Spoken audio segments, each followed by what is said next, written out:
Hello student, welcome back to learning hub. আজ এই ভিডিওতে আমরা আলোচনা করব তোমাদের ম্যাথমেটিক্স বুকের চ্যাপ্টার নাম্বার 8 কম্পেয়ারিং কোয়ান্টিটিজ বা পরিমাণের তুলনা। তো আজকে যে টপিকগুলো আলোচনা করব সেগুলো হলো প্রফিট অ্যান্ড লস, লাভ এবং ক্ষতি, এবং শতকরা লাভ এবং শতকরা ক্ষতির হার, ডিসকাউন্ট বা রেহাই, সিম্পল ইন্টারেস্ট বা সরল সুদ, কম্পাউন্ড ইন্টারেস্ট বা চক্রবৃদ্ধি সুদ। তো চলো শুরু করি আমরা। তো প্রফিট অথবা লস কি? তো প্রফিট যখন আমরা জানি যে কোনো একটা বস্তু যখন একজন দোকানদার কি করেন, দোকানদার যখন কোনো একটা বস্তু ক্রয় করেন এবং সে জিনিসটিকে কি করেন আবার বিক্রি করেন। তো মনে করো একজন দোকানদার কি করলেন, একটি কলম 10 টাকা দিয়ে কিনলেন এবং সেই কলমটিকে তিনি যদি 12 টাকায় বিক্রি করেন, তাহলে এখানে তার কি হবে? তার লাভ হবে। তো যেমন এখানে কলমটা কি করলেন, 10 টাকা দিয়ে কিনলেন। তো সুতরাং এখানে 10 টাকাটা কি হয়ে যাবে আমাদের কস্ট প্রাইস বা কেনা দাম, এবং 12 টাকায় বিক্রি করলে সুতরাং এটি হয়ে যাবে আমাদের সেলিং প্রাইস অথবা বেচা দাম। তো এখানে আমাদের কি করলেন, এই যে ট্রানজাকশনটাতে কি হলো, দোকানদারের কি হলো, প্রফিট কি হলো, লাভ হলো, যেহেতু সে কম দামে কিনে বেশি দামে বিক্রি করেছে, সুতরাং এখানে কি হবে, তার লাভ হবে। তো এখানে আমাদের কি আছে, কস্ট প্রাইস কম আছে, সেলিং প্রাইস বেশি আছে, সুতরাং লাভ হবে এখানে বা প্রফিট। তো আমরা প্রফিট বের করতে পারি। প্রফিট কি প্রফিট বের করার জন্য আমরা কি করতে পারি, আমরা সেলিং প্রাইস থেকে কস্ট প্রাইসকে বাদ দিতে পারি। যেমন এখানে 12 রুপিস থেকে আমরা যদি 10 রুপিসকে বাদ দেই তাহলে কি পাবো, 2 রুপিস। তো এখানে এই যে 2 পেলাম, এই দুটি কি হবে আমাদের প্রফিট বা লাভ। তো সুতরাং আমরা একটা ফর্মুলা এই জন্য লিখতে পারি যে profit equal to SP minus CP, মানে এসপি হচ্ছে এখানে সেলিং প্রাইস মাইনাস সিপি অর্থাৎ কস্ট প্রাইস। তো যখন আমাদের সেলিং প্রাইস বেশি হবে কস্ট প্রাইস থেকে, তখন কি হবে, আমাদের প্রফিট হবে। এগেইন অন্য একটি মনে করো উদাহরণে আমরা, দোকানদার মনে করো কলমটিকে 10 টাকায় কিনে 8 টাকায় বিক্রি করলেন। তো এখানে কি হবে, যেহেতু কস্ট প্রাইস আমাদের এখানে কি আছে, কস্ট প্রাইস বা আমাদের কেনা দাম কি আছে, বেশি আছে, এবং সেলিং প্রাইস যেহেতু কম আছে, সেলিং প্রাইস কম, সুতরাং এই ক্ষেত্রে কি হবে, আমাদের লস হয়ে যাবে। তো এখানে আমাদের কি হবে, লস। তো যেখানে আমাদের কস্ট প্রাইস কি হবে, বেশি হবে সেলিং প্রাইস থেকে, তখন আমাদের কি হবে, লস হবে। চলো এরপরে দেখে নেওয়া যাক প্রফিট অ্যাজ এ পার্সেন্টেজ বা শতকরা আমাদের লাভ বা ক্ষতি। তো শতকরা লাভ বা ক্ষতি বের করার জন্য আমরা কি করতে পারি, প্রথমে প্রফিট বের করে নিতে পারি এবং সেটিকে 100 দিয়ে গুণ করে আমরা যে কেনা দাম আছে সেই কেনা দাম দিয়ে যদি ভাগ করি, তাহলে সেটি হবে আমাদের প্রফিট পার্সেন্টেজ। যেমন আমাদের আগের উদাহরণে 10 টাকার কলমটি আমরা কি করলাম, 12 টাকায় বিক্রি করলাম। তো এখানে আমাদের প্রফিট কি হলো, প্রফিট হলো 2 টাকা।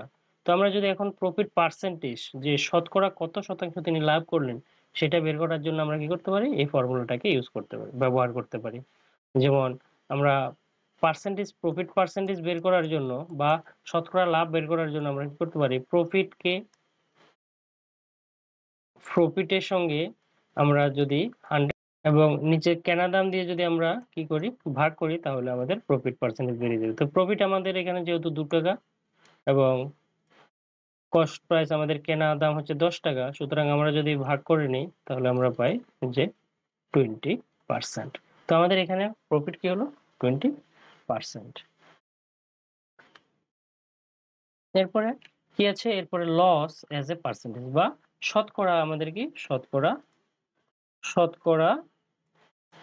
ক্ষতি, মানে প্রতি 100 টাকায় আমাদের কত টাকা ক্ষতি হয়েছে। তো লস করার জন্য ঠিক একইভাবে আমাদের কি করতে হবে, লস বের করে নিতে হবে এবং লসের সঙ্গে 100 গুণ করে আমাদের কেনা দাম দিয়ে কি করতে হবে, ভাগ করতে হবে। তখন আমরা শতকরা ক্ষতি পেয়ে যাব।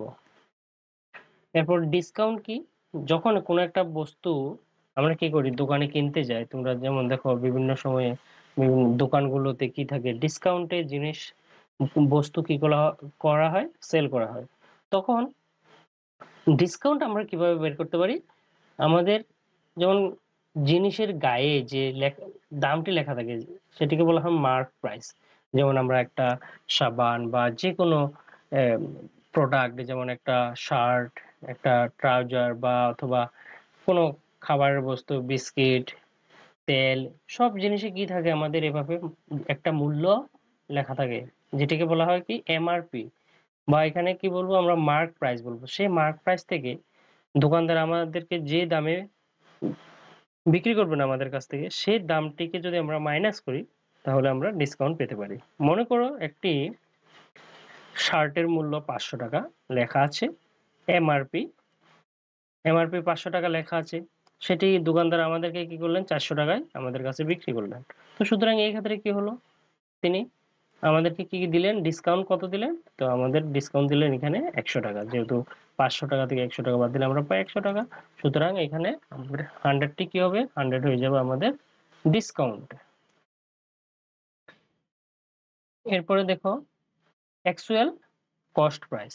তো অ্যাকচুয়াল কস্ট প্রাইস বের করার জন্য আমরা কি করব, cost price plus overhead expenses.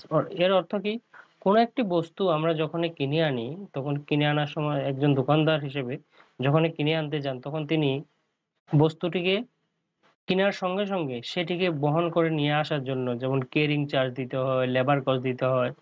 তো এই যে চার্জগুলো, এগুলো কি হচ্ছে, এগুলো হচ্ছে ওভারহেড এক্সপেন্সেস।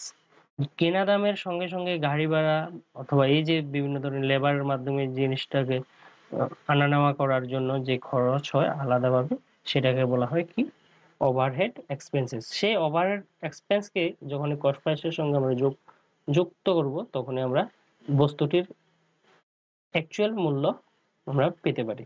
যেমন মনে করো একটি সোফা সেট আমরা যদি একটি ফার্নিচারের দোকান থেকে, মনে করো একজন দোকানদার যদি কিনে আনে মনে করো 20,000 টাকা দিয়ে, 20,000 দিয়ে, এবং সেটিকে আনার জন্য ক্যারিং চার্জ দিতে হয় ওনাকে আরো 2,000 টাকা, তখন এই সোফা সেটের অ্যাকচুয়াল দাম হয়ে যাবে তখন কি 20,000 প্লাস 2,000 ইকুয়াল টু 22,000। তো এটা হচ্ছে অ্যাকচুয়াল আমাদের কস্ট প্রাইস।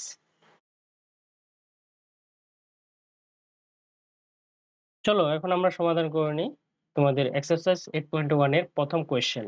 কি দেওয়া আছে question number 1 A, a watch was bought for rupees 250 and sold it for 260, find the profit percent।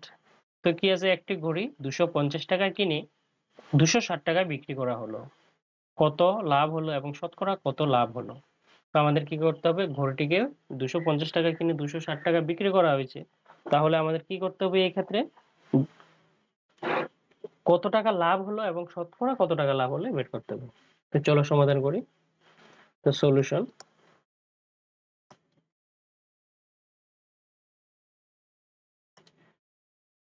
তো এখানে কি দেওয়া আছে আমাদের, আমার গিভেন কস্ট প্রাইস, কেনা দাম দেওয়া আছে আমাদের, এই যে 250 টাকা কিনলেন, তো এটা হচ্ছে কি কস্ট প্রাইস বা সংক্ষেপে বললে সিপি। কস্ট প্রাইস কি দেওয়া আছে 200 রুপিস 250, এবং বেচা দাম কত দেওয়া আছে 260 টাকা বিক্রি করলেন, সুতরাং selling price is equal to rupees 260। তো আমরা যেহেতু দেখতে পাচ্ছি যে কস্ট প্রাইস থেকে সেলিং প্রাইস বেশি, অর্থাৎ এই ক্ষেত্রে কি করলেন দোকানদারের প্রফিট হলো, লাভ হলো। তো সুতরাং আমরা লিখতে পারি প্রফিট ইকুয়াল টু কি হবে, সেলিং প্রাইস মাইনাস আমাদের কি হবে কস্ট প্রাইস। তো আমরা লিখতে পারি এসপি মাইনাস সিপি। এসপি অর্থাৎ সেলিং প্রাইস, সিপি অর্থাৎ কস্ট প্রাইস। তো এখানে সেলিং প্রাইস কত দেওয়া আছে আমাদের 260 টাকা, তাহলে কি হবে 260 টাকা মাইনাস কস্ট প্রাইস কত দেওয়া আছে, কেনা দাম 250 টাকা, 250 টাকা মাইনাস করলে হয়ে যাবে আমাদের 10 টাকা। তো রুপিস 10। তো এখন আমাদের যেহেতু বললো কত লাভ হলো, তো আমরা লাভ কত পেলাম, আমরা 10 টাকা পেলাম, এবং কি করতে হবে এখন আমাদের শতকরা লাভ নির্ণয় করতে হবে। তো শতকরা লাভের জন্য আমরা কি করব, আমরা লিখব সো profit percentage.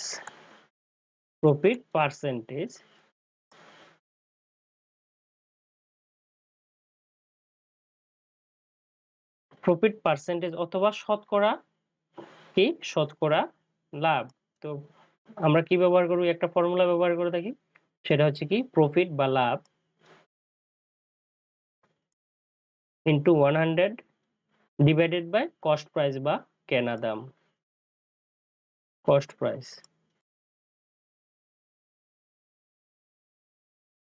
তো সুতরাং এখানে প্রফিট কত দেওয়া আছে আমাদের, প্রফিট আমরা পেলাম, প্রফিট বের করেছি 10 টাকা।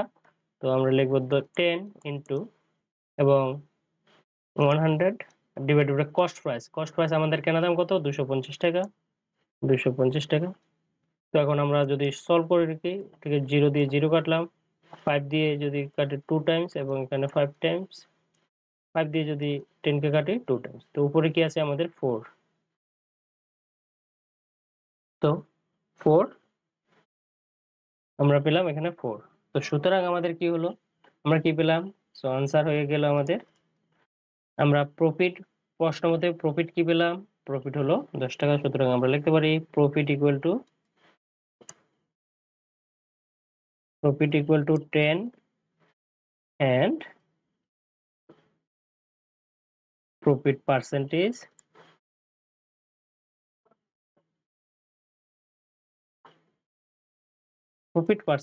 equal to 4%. Thank you for watching the video.